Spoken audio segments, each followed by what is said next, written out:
क्या आपने कभी ऐसी चिड़िया देखी है जिसकी दोनों तरफ आंखें होती हैं, आगे भी और पीछे भी?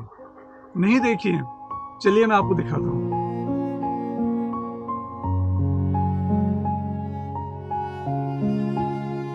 चौंक गए आप?